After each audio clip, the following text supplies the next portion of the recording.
Una serpiente que habla, un diálogo que cambió la historia de la humanidad para siempre.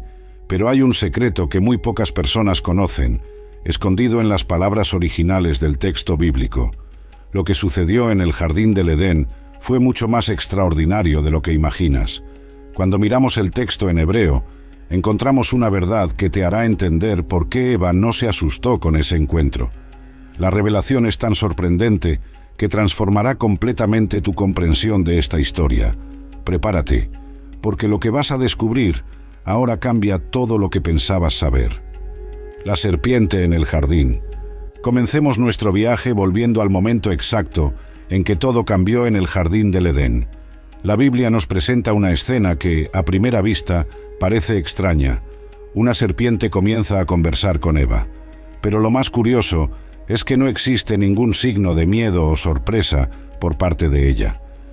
Cuando abrimos el libro de Génesis, capítulo 3, versículo 1, encontramos algo muy interesante. Ahora bien, la serpiente era la más astuta de todos los animales del campo que el Señor Dios había hecho. Nota que no hay una gran presentación, ni un momento dramático para introducir a este ser. Simplemente aparece en la historia. Pero aquí hay algo intrigante. Cuando miramos el texto original en hebreo, descubrimos que la palabra traducida como serpiente esconde un misterio mucho mayor. Esta no era una simple cobra, como muchos imaginan. El término usado en el texto original sugiere algo mucho más extraordinario, una revelación que cambiará completamente nuestra comprensión de esta historia. Y conforme avanzamos en nuestro estudio, descubrirás por qué Eva no demostró miedo o sorpresa ante este ser misterioso.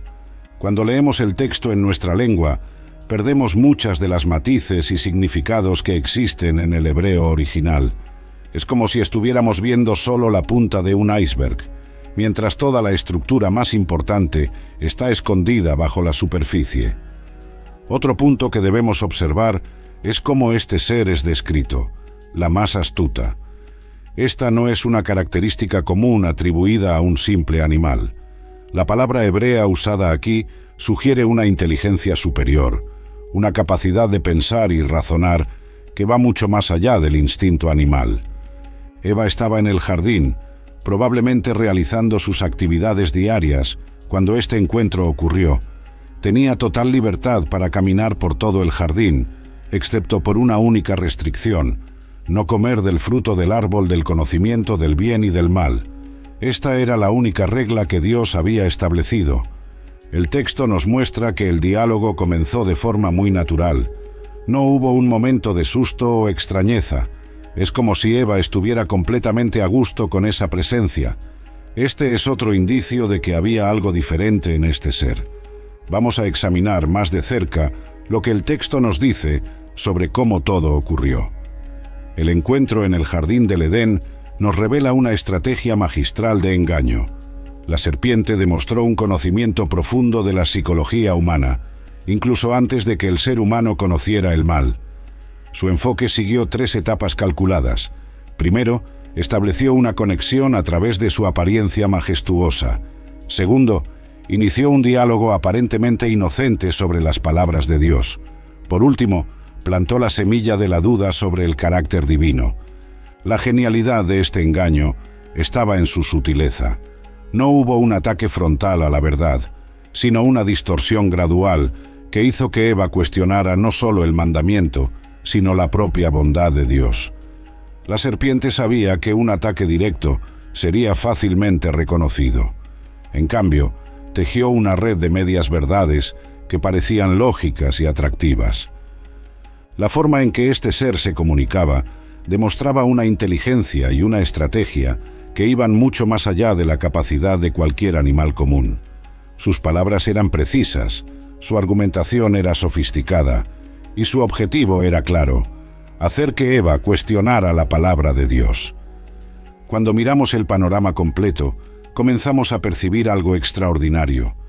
Eva y Adán vivían en un lugar perfecto, donde conversaban directamente con Dios. Conocían su voz, su presencia. Entonces, ¿por qué Eva no se extrañó cuando otro ser comenzó a hablar con ella sobre asuntos espirituales y sobre las órdenes de Dios? La respuesta comienza a surgir cuando entendemos que este ser no aparentaba ser una simple cobra reptante. El texto hebreo nos muestra que tenía una apariencia impresionante, algo que inspiraba admiración en lugar de miedo. Piensa por un momento, si un animal común comenzara a hablar contigo sobre cuestiones espirituales profundas, ¿tu primera reacción no sería de asombro? ¿No sería natural preguntar, ¿cómo es eso, un animal hablando? Pero eso no es lo que vemos en el texto bíblico. El diálogo fluye naturalmente, como si Eva estuviera conversando con un ser que reconocía como teniendo autoridad para hablar sobre estos asuntos. El libro de Génesis nos da otra pista importante cuando menciona que este ser era astuto. La palabra en hebreo usada aquí es arum, que significa más que solo astucia. Indica sabiduría, inteligencia superior, capacidad de pensar estratégicamente. Y aquí hay otro detalle fascinante. Esta misma palabra arum aparece en otras partes de la Biblia para describir personas de gran sabiduría y discernimiento. No es una palabra normalmente usada para describir animales. Cuando estudiamos el texto original, descubrimos que la descripción de este ser sugiere a alguien que tenía conocimiento sobre Dios y sus palabras. No estaba simplemente repitiendo sonidos como un loro. Estaba involucrado en una discusión teológica profunda sobre la naturaleza de Dios y sus órdenes. El diálogo que sigue muestra un nivel de argumentación sofisticado. La serpiente no solo cuestiona la palabra de Dios, sino que también presenta una interpretación alternativa de las consecuencias de desobedecer el mandamiento divino. Así es como Dios dijo, ¿no comeréis de ningún árbol del jardín? Esta primera pregunta ya demuestra una estrategia bien elaborada. No comienza negando directamente lo que Dios dijo, sino sutilmente distorsiona sus palabras para crear duda en la mente de Eva. Observa que la serpiente no dijo que Dios estaba equivocado. En cambio, cuestionó si Eva realmente había entendido lo que Dios quería decir. Esta es una táctica mucho más sofisticada que un simple ataque directo a la palabra de Dios. Eva responde explicando correctamente el mandamiento de Dios, pero la serpiente entonces hace algo aún más audaz. Contradice directamente la palabra de Dios, diciendo, «Ciertamente no moriréis». Este es un momento crucial en la historia. La serpiente no está solo sugiriendo que Eva entendió mal el mandamiento. Ahora está declarando abiertamente que Dios no estaba diciendo la verdad completa. Y aún más impresionante es la promesa que viene a continuación. Dios sabe que en el día en que comáis de él, se os abrirán los ojos, y seréis como Dios, conociendo el bien y el mal. Esta declaración revela un conocimiento profundo sobre Dios y sobre cuestiones espirituales.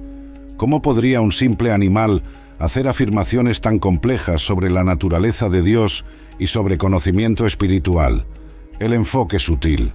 Lo que sucedió en ese momento en el jardín del Edén nos enseña mucho sobre cómo funciona la tentación. El acercamiento de la serpiente fue un ejemplo perfecto de cómo el engaño puede venir de forma suave y aparentemente inofensiva. Vamos a analizar cómo todo ocurrió. La serpiente no llegó causando miedo o haciendo amenazas. En cambio, comenzó con una simple pregunta. Parecía una conversación normal, un diálogo inocente sobre las reglas del jardín. Aquí hay un punto importante. Eva y Adán vivían en un lugar perfecto. No conocían el mal, no tenían experiencia con mentiras o engaños. Para ellos, todo era verdadero y puro. Nunca habían encontrado a alguien que quisiera engañarlos. El texto en Génesis 3, 1-5, nos muestra cómo la serpiente condujo la conversación. Primero, hizo una pregunta que parecía buscar aclaración. ¿Es verdad que Dios dijo que ustedes no pueden comer de ningún árbol del jardín? Nota cómo esta pregunta fue construida. Exageró la prohibición de Dios. Dios había prohibido solo un árbol, pero la serpiente hizo parecer que la prohibición era para todos los árboles. Esta es una táctica común, distorsionar ligeramente la verdad para crear confusión. Eva respondió correctamente, explicando que podían comer de todos los árboles, excepto uno. Incluso mencionó que ni siquiera podían tocar el fruto de ese árbol específico. Su respuesta mostraba que conocía bien el mandamiento de Dios. Pero entonces llegó el momento crítico. La serpiente no discutió más sobre cuáles eran las reglas. En cambio, comenzó a cuestionar el motivo detrás de las reglas. Sugirió que Dios estaba escondiendo algo bueno de Eva y Adán. Dios sabe que en el día en que comáis de este fruto, vuestros ojos se abrirán y seréis como Dios, conociendo el bien y el mal. Esta fue una promesa muy tentadora. La serpiente no solo estaba ofreciendo un fruto prohibido, sino que estaba ofreciendo sabiduría divina. La serpiente fue muy habilidosa en su enfoque. En lugar de atacar directamente la autoridad de Dios, plantó una semilla de duda sobre sus intenciones. Era como si dijera: Dios está guardando lo mejor para Él mismo. No quiere que crezcan, que se conviertan como Él. Este es un punto importante para entender. La tentación raramente viene como una propuesta claramente mala. En cambio, frecuentemente aparece como algo que parece bueno, que promete hacernos crecer o mejorar de alguna manera. Eva estaba ante una elección que parecía ofrecer solo beneficios. La serpiente había presentado la desobediencia como un camino hacia una mayor sabiduría para ser como Dios. No parecía haber ningún riesgo, ninguna consecuencia negativa. El texto nos muestra que Eva miró el fruto con otros ojos después de esta conversación. Génesis 3, 6 dice que vio la mujer que el árbol era bueno para comer, agradable a la vista, y árbol deseable para dar entendimiento. Nota cómo su percepción cambió. Antes de la conversación con la serpiente, ese era simplemente el árbol prohibido. Ahora veía 3 cualidades atractivas en el fruto. Era bueno para comer, era bonito de ver, podía dar sabiduría. La serpiente no necesitó forzar a Eva para hacer nada. Simplemente presentó una perspectiva diferente, plantó una duda y dejó que Eva llegara a sus propias conclusiones. Esta es otra lección importante. El engaño más eficaz es aquel que nos hace pensar que la decisión fue totalmente nuestra. La serpiente no dijo: come el fruto. Solo sugirió que había más en la historia de lo que Eva sabía. El diálogo completo fue construido para hacer que Eva cuestionara no solo el mandamiento de Dios, sino el propio carácter de Dios. La serpiente sugirió que Dios no estaba siendo completamente honesto, que estaba escondiendo algo bueno de ellos. Esta es una táctica que continúa siendo usada hasta hoy. Cuando comenzamos a dudar del carácter de Dios, cuando empezamos a pensar que Él nos está privando de algo bueno, nos volvemos más vulnerables a tomar decisiones erradas. El significado triple. Ahora vamos a descubrir algo fascinante sobre la palabra nachash en el texto original hebreo. Esta única palabra lleva 3 significados diferentes, y cada uno de ellos nos ayuda a entender mejor quién realmente era este ser en el jardín del Edén. El primer significado es el más obvio: serpiente o cobra. Esta es la traducción que encontramos en la mayoría de las Biblias. Pero si nos detenemos aquí, perdemos una revelación extraordinaria que el texto original nos trae. El segundo significado de nachash es ser brillante o aquel que brilla. Este significado cambia completamente nuestra comprensión de la historia. No estamos hablando de una simple cobra, sino de un ser que tenía una apariencia radiante, brillante, que causaba admiración. Esto explica mucho sobre por qué Eva no se asustó. No estaba ante un animal reptante, sino ante un ser magnífico, que brillaba con una luz propia. El texto de Ezequiel 28:13 nos da más detalles sobre esta apariencia. Estabas en Edén, jardín de Dios, toda piedra preciosa era tu cobertura. El tercer significado de nachash es aún más revelador. Significa encantador o aquel que engaña. Esta palabra se usaba para describir a alguien que usaba palabras astutas y promesas falsas para engañar a otras personas. Cuando juntamos estos 3 significados, comenzamos a ver un cuadro mucho más claro. Este ser tenía la astucia de una serpiente. Se presentaba como un ser brillante y magnífico. Era habilidoso en usar palabras para encantar y engañar.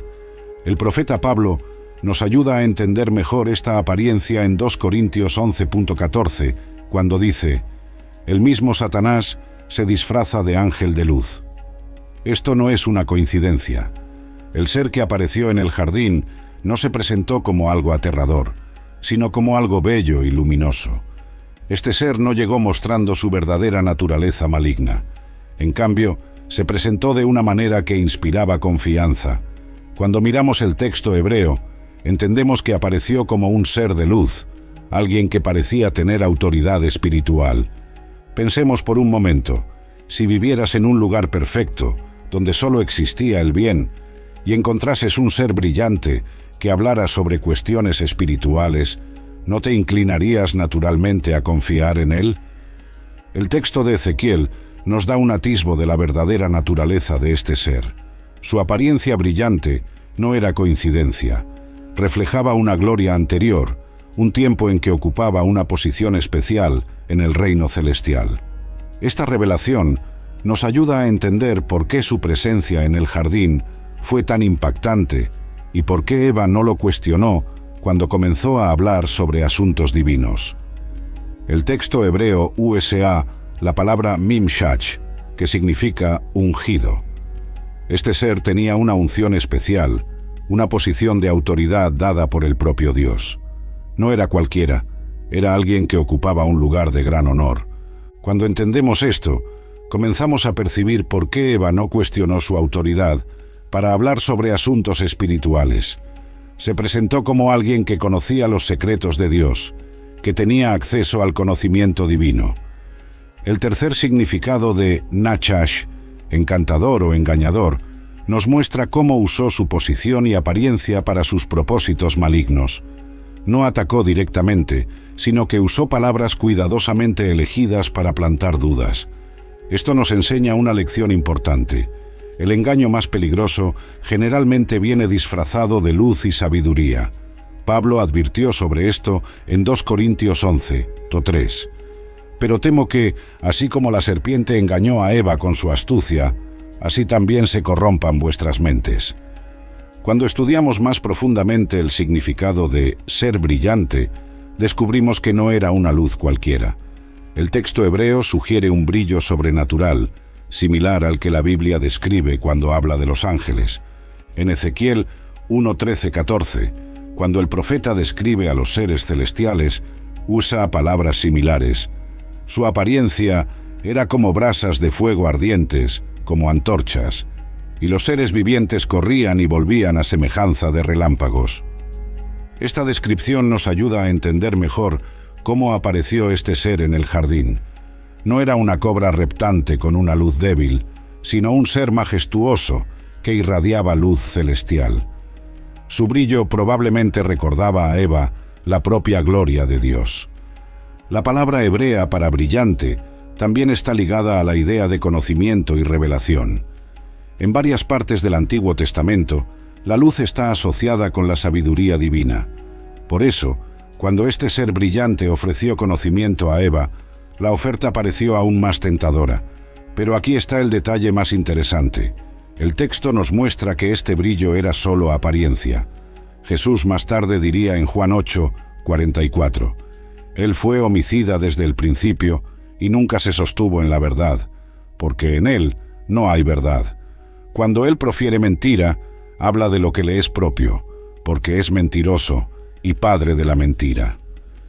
Este ser usaba su brillo exterior para esconder su verdadera naturaleza. Era como un cebo brillante que esconde un anzuelo peligroso. Sabía que si apareciera en su verdadera forma, Eva jamás habría confiado en él. El tercer significado, encantador o engañador, nos muestra que sus palabras eran tan cuidadosamente elegidas como su apariencia. No solo parecía bueno, sino que sabía exactamente qué decir para parecer sabio y confiable. La identidad revelada. Ahora llegamos al momento de revelar quién realmente era este ser que apareció en el jardín del Edén. El texto de Ezequiel 28 nos da una descripción detallada que elimina todas las dudas sobre su verdadera identidad. Era el querubín ungido que cubría. Esta frase nos revela algo extraordinario. Antes de aparecer como serpiente en el jardín, este ser ocupaba una de las posiciones más elevadas en el cielo. No era un ángel común, era un querubín ungido. Para entender lo que esto significa, necesitamos saber que los querubines eran seres celestiales especiales. Ellos permanecían cerca del trono de Dios. Después de que Adán y Eva fueron expulsados del jardín, Dios colocó querubines con espadas flameantes para guardar el camino del árbol de la vida. Este ser específico tenía una función aún más especial. Era el querubín que cubría. En otras palabras, tenía la responsabilidad de guardar la santidad de Dios. Su posición era tan elevada que literalmente permanecía en la presencia divina. El texto continúa diciéndonos que Él era perfecto en sus caminos desde el día en que fue creado. Esto significa que Dios no lo creó mal. Fue creado perfecto, bello y sabio, pero algo sucedió que lo cambió todo. Esta es la misma persona que más tarde sería conocida como Satanás. El nombre Satanás significa adversario o acusador. Pero antes de convertirse en el adversario de Dios, él era Lucifer, que significa portador de la luz o estrella de la mañana. ¿Qué causó la transformación de este ser magnífico en un engañador? La Biblia nos da la respuesta clara en Ezequiel 28, 17. Tu corazón se enalteció por causa de tu belleza, corrompiste tu sabiduría por causa de tu resplandor. Fue el orgullo lo que lo destruyó. Era tan bello, tan brillante, tan lleno de sabiduría, que comenzó a pensar que merecía más que la posición que Dios le había dado. En lugar de usar sus dones para glorificar a Dios, quiso la gloria para sí mismo. En Isaías 14, 13-14, encontramos los 5 quiero que revelan sus pensamientos. Subiré al cielo. Por encima de las estrellas de Dios exaltaré mi trono. En el monte de la congregación me sentaré. Subiré por encima de las nubes más altas. Seré semejante al Altísimo. Nota que cada declaración muestra un deseo creciente de tomar el lugar de Dios. No era suficiente para él ser el querubín más importante. Quería ser igual al propio Dios. Esta misma actitud aparece cuando intenta a Eva en el jardín. Observa lo que promete. Seréis como Dios. Ofrece a Eva exactamente lo que él mismo deseaba, ser igual a Dios. Es interesante notar que cuando apareció en el jardín ya no era más el querubín ungido. Ya había caído de su posición, pero aún mantenía su capacidad de aparecer como un ser de luz. Pablo nos alerta sobre esta capacidad en 2 Corintios 11:14. El mismo Satanás se disfraza de ángel de luz. Esta habilidad de disfrazarse no es algo que perdió después de su caída. Continúa usando esta táctica hasta hoy. Cuando entendemos quién realmente era este ser, la historia del jardín gana un nuevo significado. No era solo una serpiente intentando a Eva, era el ex querubín ungido, usando todo su conocimiento y experiencia celestial para engañar a la humanidad. Conocía a Dios personalmente, había estado en su presencia, sabía cómo Dios pensaba y actuaba. Por eso, pudo crear dudas tan eficaces en la mente de Eva. Usó su conocimiento íntimo de Dios para distorsionar la verdad. El libro de Apocalipsis 12:9 confirma esta identidad. Y fue lanzado fuera el gran dragón, la antigua serpiente, que se llama Diablo y Satanás, que engaña a todo el mundo. Nota cómo el texto conecta directamente a la antigua serpiente con el diablo y Satanás.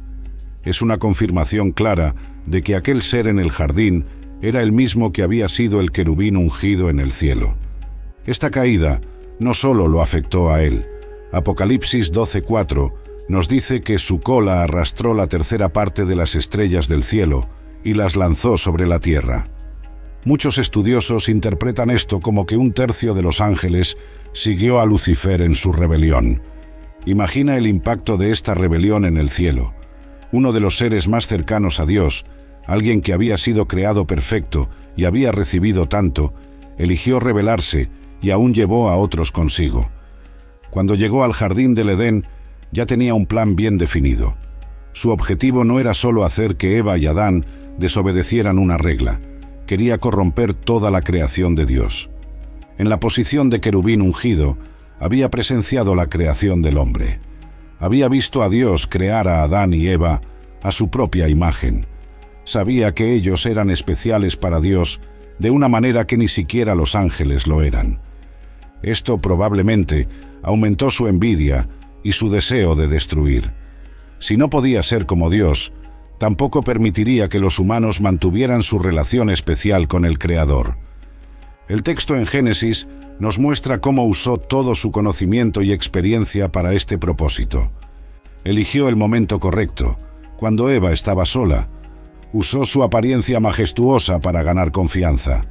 Demostró conocimiento sobre las palabras de Dios. Distorsionó sutilmente la verdad. Ofreció algo que parecía bueno y deseable. En Juan 10:16, Jesús resume el propósito de este ser. El ladrón no viene sino para robar, matar y destruir. Desde aquel día en el jardín hasta hoy, su objetivo no ha cambiado. Pero aquí hay una verdad importante. Aunque es tan poderoso, aunque ha ocupado una posición tan elevada en el cielo, no pudo obligar a Eva a pecar. Todo lo que podía hacer era intentar, sugerir, engañar. La decisión final fue de Eva. La caída del cielo. En Lucas 10:18, Jesús nos revela un momento extraordinario de la historia celestial. Vi a Satanás caer del cielo como un relámpago. Esto no es solo una descripción poética. Es el testimonio de alguien que presenció el evento. La comparación con el relámpago nos muestra la naturaleza súbita e irreversible de esta caída. En un momento estaba en el lugar más elevado del cielo, al siguiente estaba precipitado de las alturas. Esta caída fue tan dramática y definitiva como un relámpago que corta los cielos. Imposible de detener, imposible de revertir. ¿Estaba Jesús presente cuando esto ocurrió? Sí, porque antes de nacer como hombre, Él existía eternamente como Dios. Estaba allí cuando Lucifer se rebeló. Él fue testigo de la caída de aquel que un día había sido el querubín ungido. Esta caída fue tan dramática porque representó el mayor cambio de posición posible, del lugar más elevado en el cielo, cerca del trono de Dios, para convertirse en el adversario de todo lo divino. En Isaías 14:10 leemos: «Cómo caíste del cielo, estrella de la mañana, hijo de la aurora». El texto expresa asombro ante esta caída. ¿Cómo era posible que un ser tan elevado, tan cercano a Dios, pudiera caer de forma tan dramática? La respuesta está en el versículo siguiente: «Decías en tu corazón, subiré al cielo». El problema comenzó en el corazón.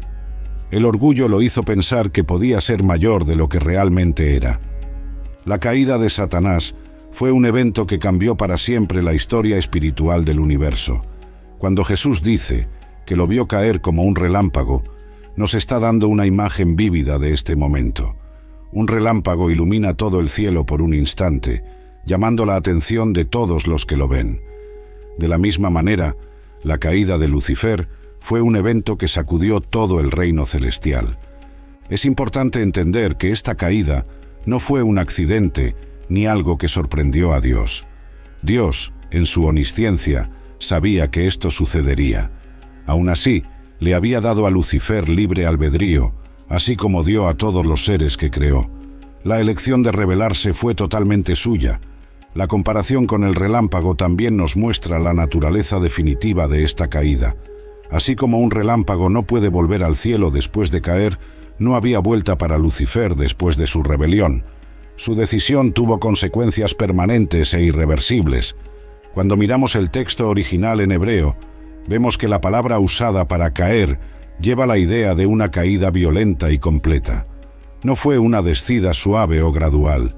Fue una expulsión dramática e instantánea del cielo. Un ser que estaba acostumbrado a andar entre piedras de fuego, cerca del trono de Dios, ahora estaba siendo lanzado hacia abajo. Jesús menciona esta caída en un momento específico, cuando sus discípulos regresan de una misión, reportando que incluso los demonios se sometían a ellos en su nombre. Es como si Jesús estuviera diciendo: «Sí, ustedes tienen autoridad sobre los demonios, porque yo vi cuando su líder cayó del cielo. Yo estaba allí, vi su poder ser quebrantado». El poder que los discípulos ejercían sobre los demonios era una continuación de la victoria que comenzó con esa caída. Cada vez que un demonio era expulsado en nombre de Jesús, era un recordatorio de la caída original de Satanás, cuando perdió su posición de autoridad. Las 4 caídas. La Biblia nos revela que Satanás no experimentó solo una caída, sino 4 caídas diferentes, cada una representando una pérdida mayor de poder y posición. Estas caídas muestran una progresión, un declive constante, de aquel que un día fue el querubín ungido de Dios. La primera caída fue de la gloria a la profanación. En Ezequiel 28 leemos cómo pasó de ser el querubín ungido, perfecto en belleza y sabiduría, a convertirse en un ser profano. Esta caída ocurrió cuando el orgullo entró en su corazón. Todavía mantenía mucho de su poder y capacidades, pero había perdido su santidad y su posición especial ante Dios.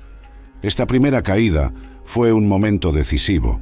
Aquel que había sido creado para reflejar la gloria de Dios ahora estaba corrompido por el orgullo. El texto nos dice que su corazón se llenó de violencia.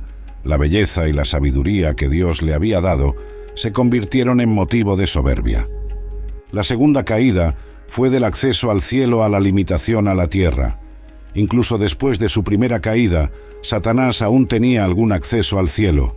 Vemos esto en el libro de Job, donde aparece entre los hijos de Dios para acusar. Pero llegó un momento en que este acceso también fue removido. En Apocalipsis 12 vemos una descripción de esta segunda caída. Y fue precipitado el gran dragón, la antigua serpiente, llamada Diablo y Satanás. Fue precipitado a la tierra, y sus ángeles fueron lanzados con él. Este fue un momento de gran limitación de su poder e influencia. La tercera caída será de la tierra al abismo. El libro de Apocalipsis nos muestra que durante el período del reino milenario de Cristo, Satanás será preso en el abismo. Este será un confinamiento temporal, pero representará una limitación aún mayor de su poder.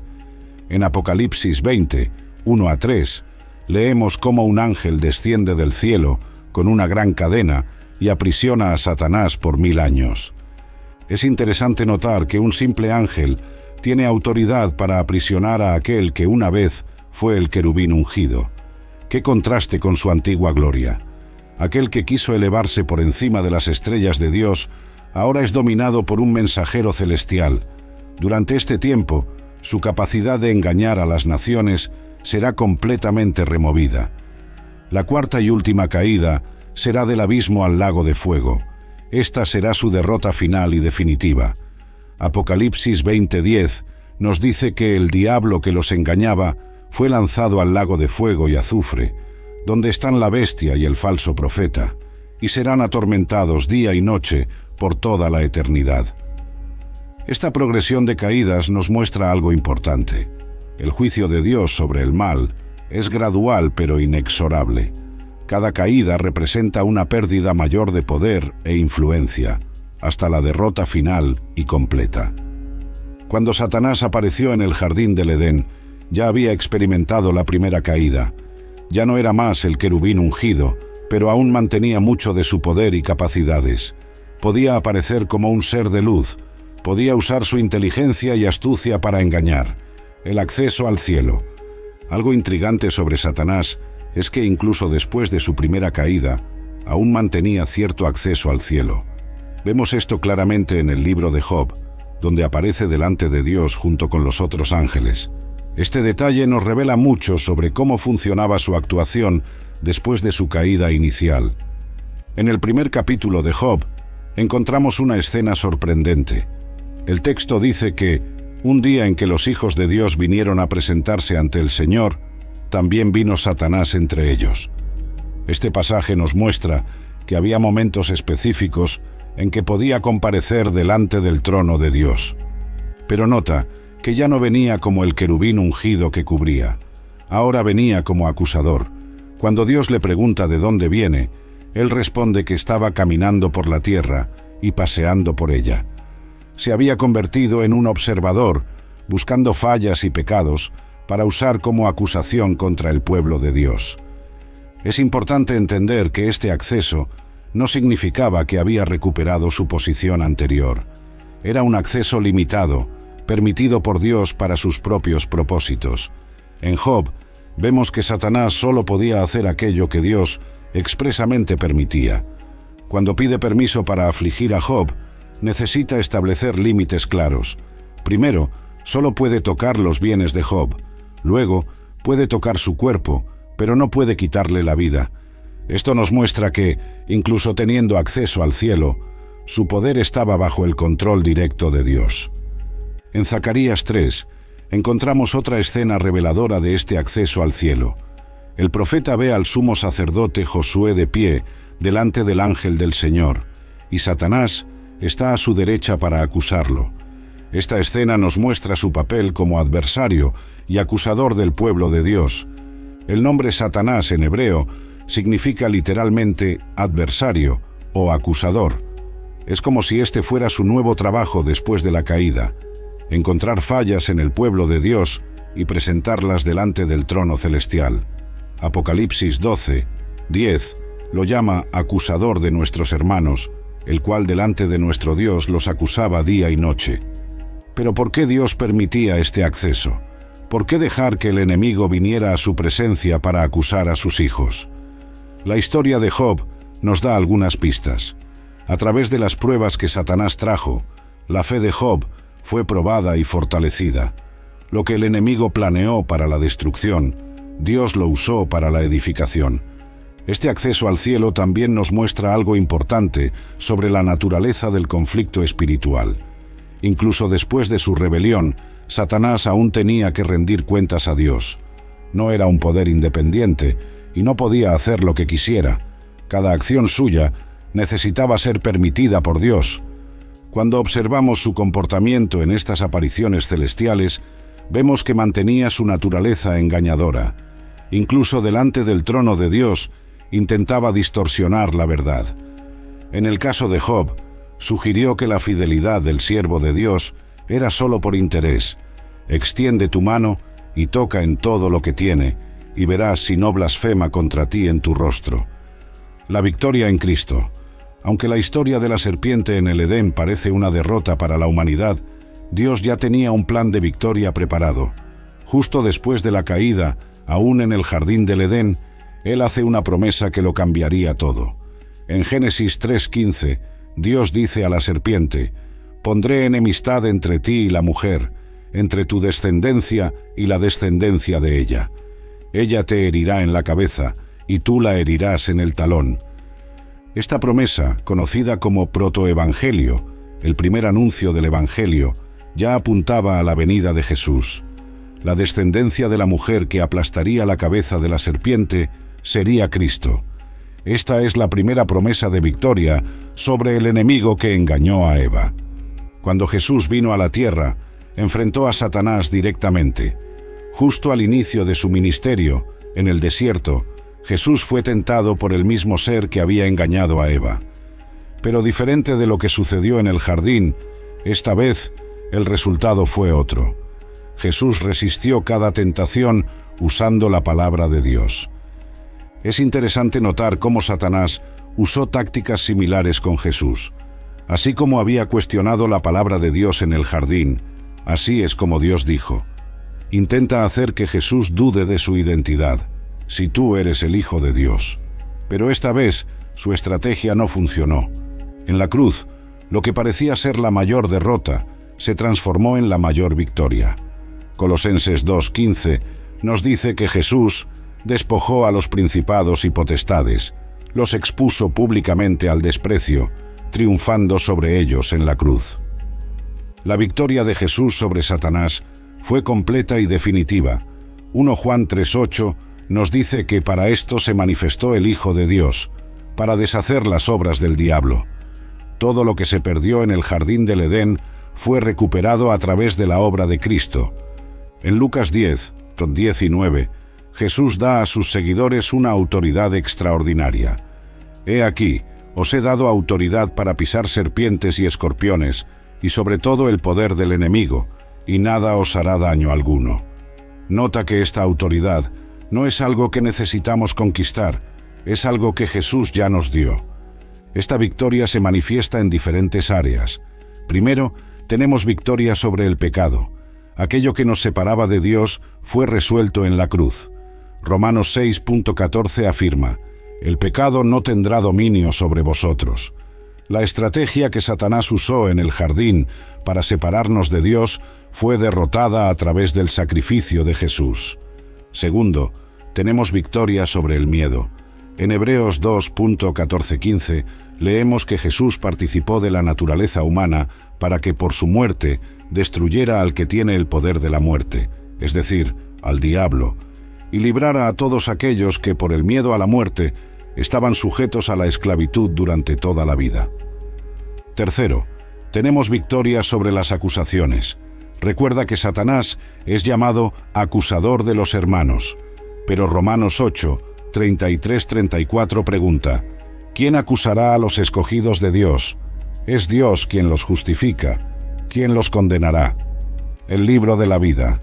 En medio de toda esta historia sobre la serpiente y la caída, existe un elemento de esperanza extraordinario: el libro de la vida del Cordero. Este libro, mencionado varias veces en la Biblia, representa la garantía final de la victoria de Dios sobre todo el mal que comenzó en el jardín del Edén.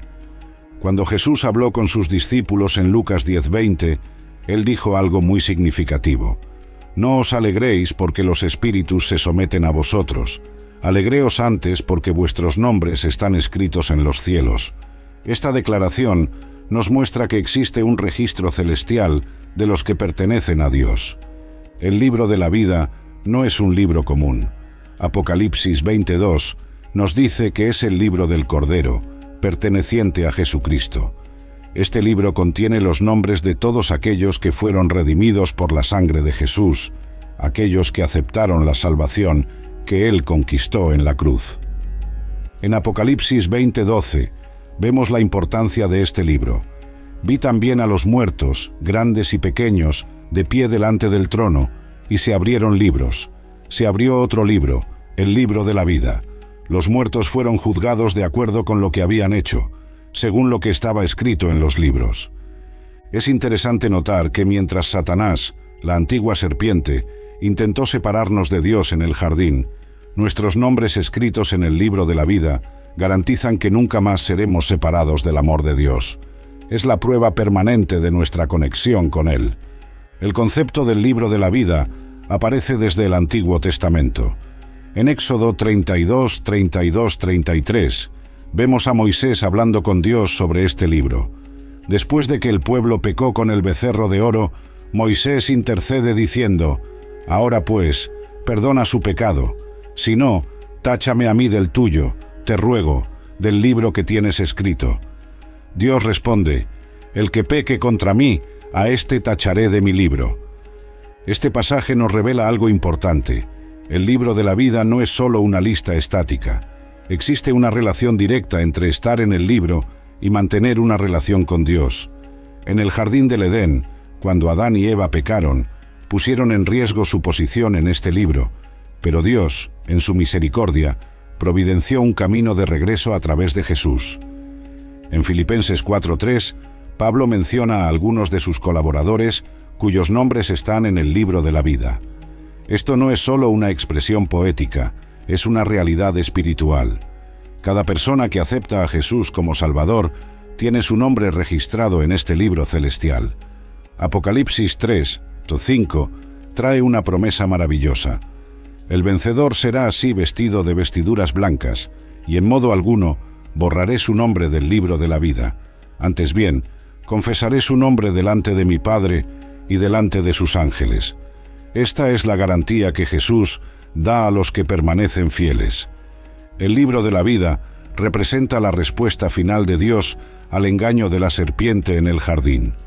Mientras la serpiente intentó convencer a Eva de que Dios estaba escondiendo algo bueno para ella, el libro de la vida prueba que Dios siempre tuvo un plan para darnos mucho más de lo que podríamos imaginar. Las señales de los tiempos. En 2 Timoteo 3:2, la Biblia nos alerta sobre cómo serán los últimos tiempos, y es impresionante cómo estas características se relacionan directamente con lo que sucedió en el jardín del Edén. Pablo escribe que los hombres serán amantes de sí mismos, exactamente el tipo de egocentrismo que la serpiente promovió cuando intentó a Eva. El orgullo, que fue la causa de la caída de Satanás, se convierte en una marca de los últimos días. Las personas comienzan a actuar exactamente como la serpiente, poniendo sus propios deseos por encima de todo, queriendo ser como Dios, determinando lo que es correcto e incorrecto por sí mismas.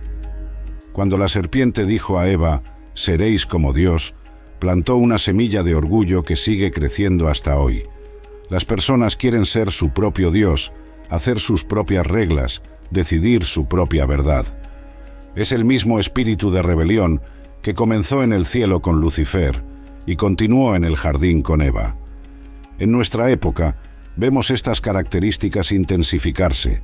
Las personas son amantes de sí mismas, avaras, presuntuosas, soberbias, blasfemadoras, desobedientes a los padres, ingratas, profanas. Cada una de estas características refleja de alguna manera el carácter que la serpiente demostró en el jardín.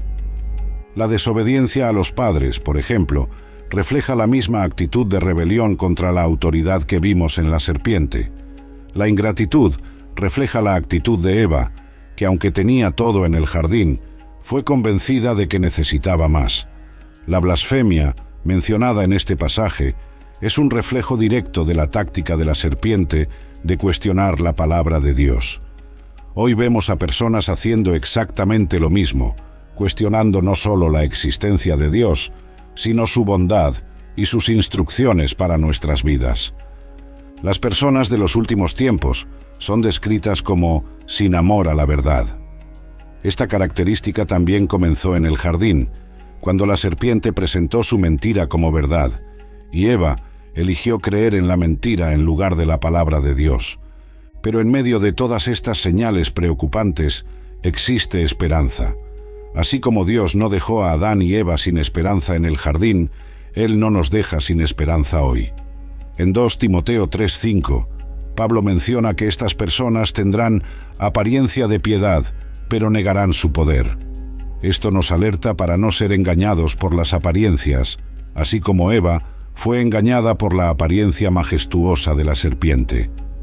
Jesús nos alertó en Mateo 20, 2 y 24, que en los últimos tiempos surgirán falsos cristos y falsos profetas, que harán grandes señales y prodigios para engañar, si es posible, incluso a los escogidos. Es la misma táctica de la serpiente, usar apariencias y promesas para engañar. La buena noticia es que, así como Dios prometió que la descendencia de la mujer aplastaría la cabeza de la serpiente, Él promete victoria final para aquellos que permanecen fieles. En Apocalipsis 12:11, leemos que los creyentes lo vencieron por el sangre del Cordero y por la palabra de su testimonio. Ahora que conoces la verdad sobre la serpiente del Edén y entiendes cómo sus tácticas continúan hasta hoy, comparte este video con otras personas. No olvides suscribirte al canal y activar las notificaciones para recibir más revelaciones profundas de la palabra de Dios. Juntos podemos ayudar a más personas a entender estas verdades transformadoras. Lo que comenzó en el jardín tendrá su desenlace final. La antigua serpiente, que engañó a Eva, será definitivamente derrotada. Apocalipsis 20:10 nos asegura que el diablo será lanzado al lago de fuego, donde su poder de engañar será permanentemente removido. Para nosotros que vivimos en estos últimos tiempos, el conocimiento de esta historia nos sirve de alerta y protección. Conociendo las tácticas del enemigo y permaneciendo firmes en la verdad de la palabra de Dios, podemos resistir a los mismos tipos de engaños que comenzaron en el jardín. Nuestra victoria está garantizada no por nuestra propia fuerza o sabiduría, sino por lo que Jesús ya conquistó en la cruz. El mismo Dios que prometió victoria en el jardín es fiel para completar su obra en nosotros hoy. Como Pablo escribió en Romanos 16:20, en breve el Dios de la paz aplastará a Satanás debajo de vuestros pies.